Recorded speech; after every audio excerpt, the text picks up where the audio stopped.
วันที่20มีนา2026นี้กองบัญชาการปกสแขวงหัวพันจัดขบวนการแข่งขันกีฬาขึ้นอยู่ที่เลินบานเจริญซ้ำแขวงหัวพันให้เกียรติเข้าร่วมโดยฐานพลเจตวาเพชรสอนอินสุพรรณหัวหน้ากองบัญชาการปกสแขวงหัวพัน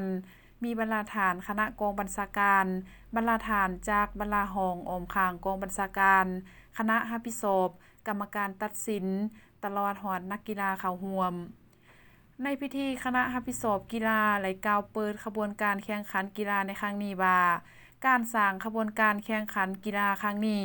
ก็เพื่อเป็นการคำนับรับตอนวันสำคัญต่างๆของพรรคของชาติโดยเฉพาะแม่นวันต่างๆกำลังป้องกันความสงบครบรอบ65 ปี5เมษายน1961ถึง5เมษายน2026ที่จะมาถึงในมม.นี้ให้เต็มไปด้วยความหมายความสำคัญและเป็นขบวนการพดพื้นทั้งนี้ก็เพื่อเฮ็ดให้นายและพลตำรวจทั่วกองบัญชาการปกสแขวงมีสุขภาพแข็งแรงทางร่างกายและจิตใจพร้อมทั้งเป็นการเพิ่มทวีความสามัคคีภายในกรมกองให้แน่นแฟ้นกว่าเก่านอกนี้ก็เพื่อเป็นการคัดเลือกนักกีฬาที่มีพรสวรรค์และมีความสามารถเพื่อกะเกียมเข้าร่วมการแข่งขันในระดับต่างๆที่จะจัดขึ้นในต่อหน้าพร้อมนี้อนุกรรมการขบวนการยังไหลเรียกร้องมายังคณะภาคคณะบัญชาคณะรับผิดชอบและนักกีฬาทุกภาคส่วนจงพร้อมกันยกสูงความรับผิดชอบของตนรักษาความสามัคคี